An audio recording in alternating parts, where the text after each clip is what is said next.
దానికి హర్షం వ్యక్తం చేస్తూ మరి అదేవిధంగా మన కదిరికి సంబంధించినటువంటి గౌరవ శాసనసభ్యులు కందికుంట వెంకటప్రసాద్ అన్న గారు నిన్నటి దినం ఏడీజే కోర్టు కోసం మన కదిరి కోసం క్వశ్చన్ చేసినటువంటి ఖచ్చితంగా కావాలని చెప్పి డిమాండ్ చేసినటువంటి పరిస్థితి నిన్న శాసనసభలో చూస్తున్నాం. మన కోసం అన్నగారు అట్లా అడిగినటువంటి దృష్ట్యా మనం థ్యాంక్స్ చెప్పాల్సిందిగా కోరుతూ ఈ తీర్మానం చేయడం జరుగుతుంది.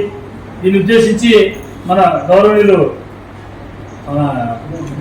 వెంకటప్రసాద్ గారు మాట్లాడుతున్నారు.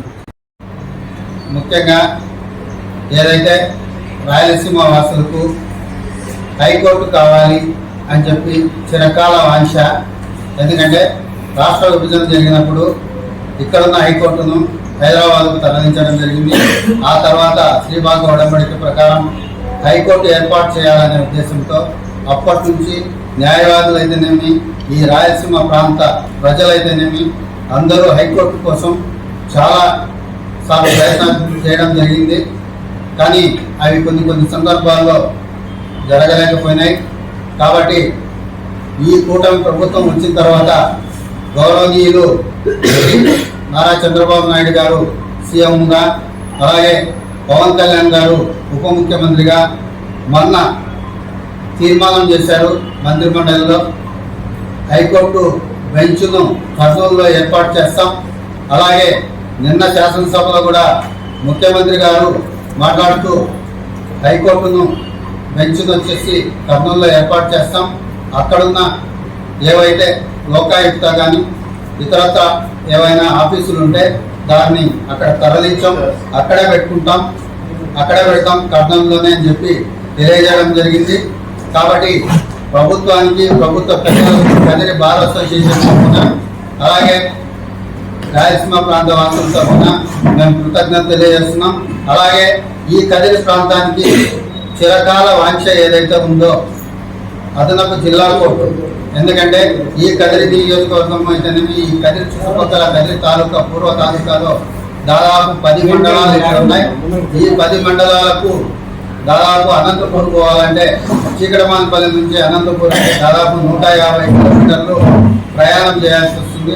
ప్రతి చిన్న విషయానికి ఏదైనా జిల్లా కోర్టుకు వెళ్ళాలంటే 150 కిలోమీటర్లు పోవాల్సి వస్తుంది. కాబట్టి అది ప్రజలకు చాలా భారం అనే విషయము ఈ కదిరి ప్రాంత వాసులకు తెలుసు. కాబట్టి దాని మీద కదిరి బార్ అసోసియేషన్ తరఫున, కదిరి న్యాయవాదుల తరఫున చాలా సందర్భాల్లో హైకోర్టుకు వెళ్ళడం జరిగింది. అలాగే ఇక్కడ అజిటేషన్స్ కూడా చాలా చేయడం జరిగింది.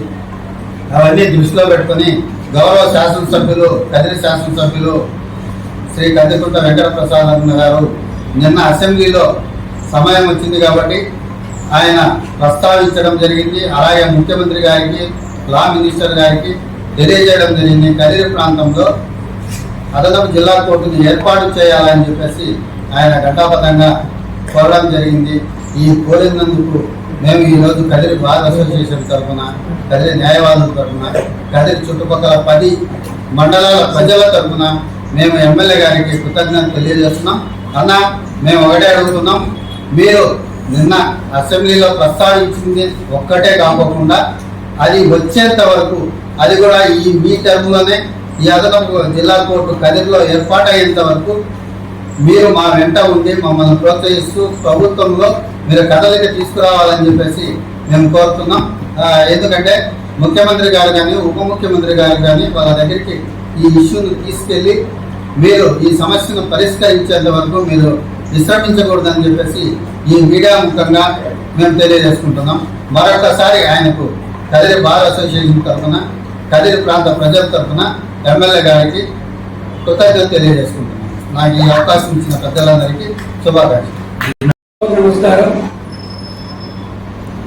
ఎన్డీఏ కూటమి ఏర్పడిన తర్వాత గౌరవనీయులు పూజ్యులు పెద్దలు శ్రీ నారా చంద్రబాబు నాయుడు ఆధ్వర్యంలో అసెంబ్లీ సమావేశాలు జరుగుతున్నటువంటి విషయం అందరికి తెలిసిందే. మరి ఈ అసెంబ్లీ సమావేశాల్లో రాయలసీమ ప్రజల యొక్క చిరకాల వాంఛ, ఇక్కడ ఒక హైకోర్టు ఉంటే బాగుంటుంది అని. ఇక్కడ హైకోర్టు కాకుండా హైకోర్టు బెంచ్ అయినా మనకి రావాలని చాలా కాలంగా ఉన్నటువంటి మన కోర్టులను తీర్చినటువంటి వారు మన ముఖ్యమంత్రి చంద్రబాబు నాయుడు గారు, మరి అందుకు సహకరించినటువంటి ఉప ముఖ్యమంత్రి పవన్ కళ్యాణ్ గారు, మరి ఈ కుటుంబ ప్రభుత్వానికి మేము మన భారత తరఫున కృతజ్ఞత తెలియజేస్తున్నాం. అంతేకాకుండా కదిరి ప్రాంతాన్ని అసెంబ్లీలో కదిరి ప్రాంతం యొక్క ప్రజల సమస్యలను, మరి ఉన్నటువంటి సమస్యలను అదనపు కోర్టు విషయంలో కానీ, అలాగే కదిరి ప్రాంతానికి సంబంధించిన కక్షల విషయంలో కానీ గౌరవనీయులు కదిరి ఎమ్మెల్యే కనుకుంట గారు అదనపు కోర్టు కావాలని అక్కడ చెప్పడం జరిగింది. మరి ఆయన పోరాటానికి మేము కూడా ఆయనకు అండదండలు ఇస్తాం, మేము కూడా ఆయన సహాయ సహకారాలు అందిస్తాం, ఆయన కూడా మాకు సహాయ సహకారాలు అందించి ఈ ఏడీజే కోర్టుకు సహాయ సహకారాలు అందించాలని చెప్పేసి కోర్టు